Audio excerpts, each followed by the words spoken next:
Hi, I'm Lama Mugabo. I'm a community planner, and I wanted to share with you a story that has remained with me based on the work that I was doing here in New Westminster. I was working with African students who had recently arrived here as refugees, and the job was to look at the integration of African youth who come to Canada and looking at whether we have succeeded in helping them integrate in the society. And part of the work involved taking students to enjoy nature. And I remember on a hot afternoon, we went to the swimming pool to enjoy ourselves. And shortly after we entered the pool, most people left. And for us, it was a negative signal. Clearly, people left because we had come in. And I think it sent a really negative message to these students who had come to Canada and searched for a home as political refugee. And the message to this story is that try to know your neighbor, but most importantly, make an effort in welcoming newcomers to your community. New Westminster, as a sanctuary city, we want to make sure that people have access to our services and programs, regardless of immigration status. But most importantly, let's make them feel at home. Thank you.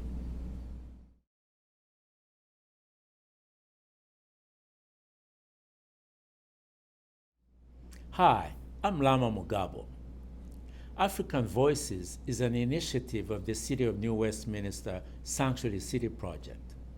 New Westminster wants to be a place where people feel safe accessing the programs and services regardless of the immigration status. In this segment, Monica, Grace, and Adam shared experiences about their early days in Canada. We hope that through their stories, we can learn to make newcomers feel at home. My name is Monica Ding. I'm from Sudan. I came here 2010. I came here because of my daughter to come and get education, good education. She can have a good life because in our country we don't have a good life. I didn't finish my school. I said I will take my daughter to Canada to finish school to have a better life. When we came here, the first year we are with the church because churches sponsor us. We just good life. Second year, they took us, they said you can go to the welfare. I went to the welfare and I don't have English that time. I need to go to school and I need to do all these things to just get my life back with my daughter. But the welfare said, we're gonna give you, because you are with your daughter, 970 for the bill, for the food, for the shelter. I came, I looked for the shelter. I just find a shelter with 970. I went back to them. I said, there is no shelter with 570. You guys giving me 570 for the shelter. Now there is no shelter with the 570. Where can I find the food? They said, go to the food bank. Food bank gonna give you the food. I said, okay. I went to the food bank. I go there and I find the food. The good thing I find it is just the tomatoes and potatoes and onion. But when I see the food, all the food, the cans is just expired. I couldn't take them. I said, this food is expired. They said, oh, you are not in need. Just leave them and go. I take my tomatoes and their things, and I go to another lady. I'm pregnant at that time with my daughter. they told me to take the diaper. I said, okay. I went there to take a diaper. I told her I need a diaper. She said, no, I'm not going to give you the diaper. I said, why? She said, no, I'm not going to give you. I said, I'm not going to give you. I said, give me a reason. She said, just go. I'm not going to give you anything. I just see like this. I said, okay, I can just go. And there is another lady in front of me. She took the diaper.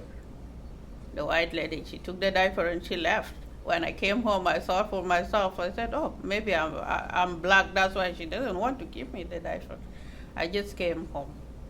And the thing I hope in Canada, I don't want the newcomer coming to have the same difficulties I went through it. I need everything to be easy for them, to be having a good life. This is my hope. Thank you. My name is Grace Ushui. I'm from South Sudan.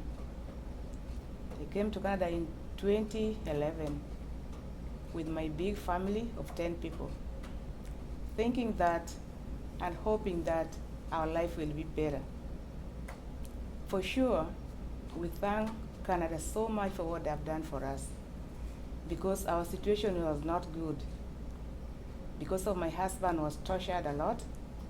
When we reached to Canada, the life was not bad until 2020, yes. In May 20th, I went to the store for shopping. So when I went there, and by that time it was the pandemic or was already started, and people were lining up. People has to line up to go in the store because of the barriers. I did the same. I lined up with other people, and then the security guard was at the door of the store. I went inside, I took my things, I bought everything which I want, but on my way back, I was shocked. I was embarrassed, I was surprised of what is happening. When I want to go out, the security guard stopped me and told me that, please, I want to see your receipt. I said, what receipt? He said that the receipt for these items. And my things I bought was in the plastic bag. So I had to put it down, and then I opened my handbag. I was trying to look for the receipt. This security guard, what he did, he touched in my items and he pulled out everything and he put down separately. When I found the receipt, I gave to him, and everyone was looking at me as if I'm a thief. I was so embarrassed, I was so ashamed, I was angry, and I was sad at the same time. I had nothing to do. I gave him the receipt. He looked at the receipt. I don't know whether he understands what was written there or no, I don't know. Then he said, no, I want the receipt of this one. I said, how many receipts do people get? I have only one receipt for all these items, and this is the receipt. And then he looked at it again and he gave me back. And he didn't put on gloves. If he was sick, I was going to get sick too. And then he just left for me those things like that, and I took my things back. When I was trying to go, but something came in my mind that no, this is not right, because I was so mad. I was so ashamed. I was so embarrassed. I went back to this store and I asked someone to show me the manager. And then he took me to the manager of that store. I was shocked that the manager, I told him the story, what happened to me, and then the manager told me, oh, this guy is doing his job. He's trained. I said, is he trained only to check black people, or is it because of my age, or do I look like somebody who is a thief, or do I look like I don't have money to buy all these items? Why he did all this to me alone, and he's not doing to anyone else? And the manager said, oh, it was not me who checked you. it was him. I said, but you are the manager. I have to come to you. Who do you think I can run to? Then he said, okay, if I have time, I will talk to him. That is the only thing he told me. He didn't say sorry for what happened. He did say nothing. So I was shocked. I thought of myself that we came to Canada as immigrants. It was not by choice. We had no choice because our country, there was war. I had no choice. But I came here with the hope that I will be fine.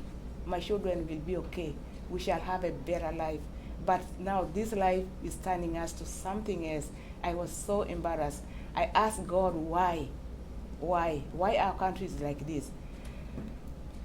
Then I went home, but I was not happy at all.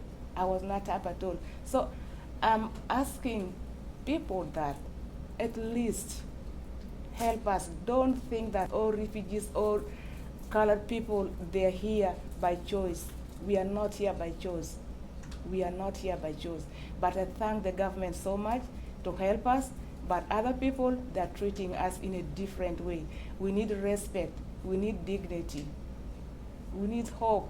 My name is Adam Jama, and I came here. I came from Somalia as a refugee in 2000, and we just walked into the border, and we came as refugees and undocumented. And after that, we had an interview for 7 hours, and after that, we were settled in a welcome home in a motel close to in Surrey area. Immigration was a very complicated. We had to look for translators. We had to establish ourselves. We have language barriers. We have support services barriers, and the churches were great. Actually, we have visitors from church and community members, and helping us in food and daily toiletries and showing us around the city. And because we were just sitting in the motel for 24 hours, so we didn't know where the park was or where the library was, and we could not access anything because we were there 2 weeks in the motel. And after that, we were actually helped by these church groups or faith groups, as they call it, to show us the city, and went to the mall for the first time, had that McDonald's ice cream, and also help us in understanding the immigration process. My hope going forward is to be part of the community and to access all the services. And I mean, I'm a new refugee to the city, and I want to access the library information, and also I want to access to have some sort of ID to people can relate to me and ask me, do you have an ID, sir? Do you have an ID? Yeah, this is my ID. And then to have a issue maybe from the city. So, and to have that access to the leisure centers, access to the pool, to the weight room, access to the common areas of in the city. And even when you go to some city like City of Vancouver, they ask you for your ID. So it's important to have that ID to help you access all the city and government services. I hope that they'll get better services, like better counsel, someone to help them to navigate, and also someone to give them an issue IDs. For like a BC ID, could be a service ID, like with the healthcare number in the back, and to show this individual is part of the community. He's in, and also to give him access. You can use this ID card for the library, for the rec center, to access the internet, to access the city services. And so even when an officer, a peace officer, stop you, first thing is gonna ask you, what's your ID? So show him your ID. Thank you. A sanctuary city is a caring city. It's a city that treats people with dignity, humanity, and respect. Newcomers want to belong. Treat them the way you like to be treated. Thank you.